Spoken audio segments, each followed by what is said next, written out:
ஆசிரியரா இருந்தவங்க பாடங்களை மட்டும் கத்து தந்தா பத்தாதுன்னு தான் உயிரை ஈந்து பிற உயிரை காப்பாத்தணும்னு மத்தவங்களுக்கு முன்னுதாரணமா இருந்த சிங்கப்பெண்.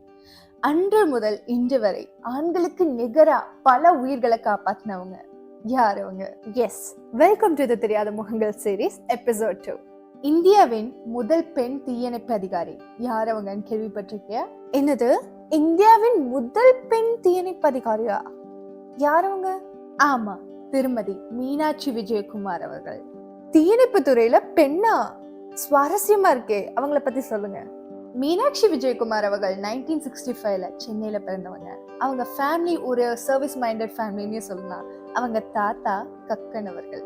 என்னது, அரசியலின் தூய்மையானவன்னு பட்டம் எடுத்த கக்கன் அவர்களா? ஆமா, கக்கன் அவர்களோட பேத்திதான். அவங்க அம்மா டாக்டர் VS கிருஷ்ணகுமாரி அவர்கள் சென்னை எக்மோர்ஸ் சில்ட்ரன்ஸ் ஹாஸ்பிட்டலோட டைரக்டரா இருந்தாங்க. அப்பவே வீட்டுல ரோல் மாடல்ஸோட வளர்ந்துருக்காங்க இல்லையா? ஆமா, மீனாட்சி மேம் எப்பயும் சொல்லுவாங்க, அவங்க தாத்தாட்ட இருந்து கத்துக்கிட்டது நேர்மை, ஒழுக்கம், கட்டுப்பாடு. ஆமா, ஒருத்தரோட வாழ்க்கையில நேர்மை, ஒழுக்கம், கட்டுப்பாடு அது மட்டும் இருந்தா அவங்க பெரிய வெற்றி அடைஞ்ச மாதிரி. சரி, அவங்க சைல்ட்ஹுட் பத்தி சொல்லவே இல்லையே. மீனாட்சி மேமோட அப்பா தவறிட்டாங்க. அப்போ அவங்க அம்மா, தங்கச்சி, இவங்க 3 பேர் ஆனாங்க. அந்த காலத்துல வீடு வாடகைக்குன்னு கேட்கும்போது 3 பெண்களுக்கான வீடு கொடுக்க தயங்குவாங்க. சோ அந்த மாதிரி சுச்சுவேஷன்ல கூட அவங்க அம்மா இவங்களை நல்லா வளர்த்துனாங்க. அதுக்கப்புறம் இவங்க அம்மா ஒரு 3 விஷயங்களை மட்டும் எப்பயும் சொல்லுவாங்க. அது சொந்த கால்ல நில்லு, யாரையும் நம்பாத, ஒரு வித்தியாசமா இருக்கணும் அப்படின்னு. இப்ப புரியுது, ஒரு பெண்ணா தீயணைப்பு துறையில இருக்கணும்னு நினைச்சதுக்கான ஒரு அடித்தளம், அதாவது பேஸ் என்னங்கிறது இப்ப புரியுது. ஆமா, மீனாட்சி மேம் இங்கிலீஷ் லிட்ரேச்சர்ல MA முடிச்சாங்க. அப்புறமா BEd முடிச்சாங்க. அதுக்கப்புறம் 1990ல செல்லம்மாள் காலேஜ்ல ஒரு அசிஸ்டன்ட் ப்ரொஃபஸரா ஒர்க் பண்ணாங்க. அதுக்கப்புறம் டெல்லியில ஒரு காலேஜ்ல லெக்சரரா ஒர்க் பண்ணிட்டு இருந்தாங்க. லெக்சரரா இருந்தாங்க. ஆல்மோஸ்ட் அவங்க லைஃப் செட்டில் ஆயிடுச்சு. அப்புறம் புரியுது நீ என்ன கேட்க வரன்னு. அவங்களுக்கு கம்ஃபர்ட் ஜோன்ல இருக்கு சுத்தமா பிடிக்காது. அவங்களுக்கு அவங்க ஃபேமிலியை போல ஒரு கவர்மெண்ட் சர்வீஸ் பேஸ்டா இருக்கணும் தான் ஆசை. கிரேட் இல்ல, ஆல்மோஸ்ட் லைஃப் செட்டில் ஆனாலும் நம்ம தெரியாதவங்களுக்கு சர்வீஸ் பண்ணணும்னு நினைச்சாங்கல்ல. அப்புறம் 98ல TNPSC குரூப் 1 எக்ஸாம் எழுதினாங்க. ஆக்சுவலி அதுதான் அவங்களோட லாஸ்ட் சான்ஸா இருந்தது. ஏன்னா அப்போ ஏஜ் லிமிட் பாத்தீங்கன்னா 35 இருந்துச்சு. லாஸ்ட் சான்ஸ்ல எழுதினாங்களா? அப்போ ப்ரெஷரா இருந்திருக்காதா? ஆமா, ஃபர்ஸ்ட் அட்டெம்ப்ட்லயே ப்ரிலிம்ஸ், மெயின்ஸ், இன்டர்வியூன்னு எல்லாத்துலயும் பாஸ் பண்ணாங்க. 200 மெம்பர்ஸ்ல ஒருத்தரா செலக்ட் ஆனாங்க. அது மட்டும் இல்ல, அவங்களுக்கு நிறைய சான்சஸ் கூட கொடுத்தாங்க ஃபீல்ட்ஸை செலக்ட் பண்றதுக்கு. அவ்வளோ சான்ஸ் இருந்தும் அப்புறம் ஏன் ஃபயர் சர்வீஸ் சூஸ் பண்ணாங்க? அவங்க ஃபயர் சர்வீஸ் செலக்ட் பண்றதுக்கு ஒரு ரீசன் இருந்துச்சு. அது ஒரு இன்ஸ்பிரேஷன் கூட சொல்லலாம். ஆக்சுவலா அப்போ அமெரிக்கால ட்வின் டவர்ஸ் அந்த இன்சிடென்ட் நடக்கும்போது ஒரு ஃபயர் சர்வீஸ் ஆஃபீஸர் பாத்தீங்கன்னா பல உயிர்களை காப்பாத்தி கடைசியில தவறிட்டாரு. ஸோ அந்த ஒரு இன்சிடென்ட் இவங்க மனசுல ஒரு தாக்கத்தை ஏற்படுத்துச்சு. அதாவது தான் உயிரை ஈந்து பிற உயிர்களை காப்பாத்தணுங்கிறது அவங்க மனசுல ஆழமா பதிஞ்சுது. இவ்வளோ பெரிய இன்ஸ்பிரேஷன் இல்லையா? ஆமா, ஆனா 98ல பாஸ் ஆனாலும் 2003 வரைக்கும் ஜாப்ல ஜாயின் ஆக முடியல. 5 வருஷமா ஏன் ஜாயின் ஆக முடியல? அப்ப ஒரு பெண் ஃபயர் சர்வீஸ்ல இருக்கலான்னு எந்த லாலையும் இல்ல, யாருக்கும் பெருசா நம்பிக்கையும் இல்ல. 2003ல தான் கவர்மெண்ட் டிசைட் பண்ணாங்க. அதுக்கப்புறம் தான் வட சென்னையில போஸ்டிங் போட்டாங்க. 5 வருஷம் காத்திருக்குன்னா அது நடக்குமா நடக்காதான்னு தெரியாதப்போ அவ்வளோ பொறுமையா எப்படி இருந்தாங்க? மீனாட்சி மேம் எப்பயும் சொல்லுவாங்க, ஒரு விஷயத்த ஆசைப்பட்டா மட்டும் போதாது, அதை அச்சீவ் பண்ற வரைக்கும் ஒரு வெறி இருக்கணும். அது என்னமோ உண்மைதான், வெறி இருக்கணும்.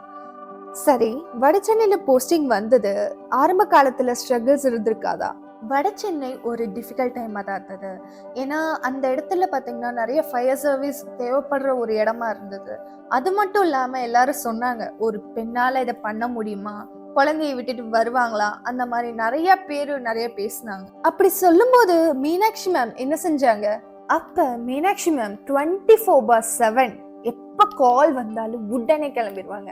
குழந்தைய கூட பக்கத்து வீட்டுல விட்டுட்டு எந்த நேரம் எதையும் பார்க்காம பல உயிர்களை காப்பாத்தி செயல்ல காமிச்சாங்க. உன்னால முடியாதுன்னு சொன்னவங்க முன்னாடி ப்ரூஃப் பண்ணி காமிச்சாங்க இல்லையா? வாவ்.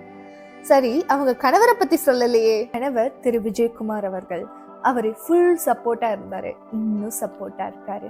அப்போ அந்த சிச்சுவேஷன்ல அவரு ஒர்க் விஷயமா கொஞ்சம் வெளியூர்ல இருக்க வேண்டிய சிச்சுவேஷனா இருந்தது.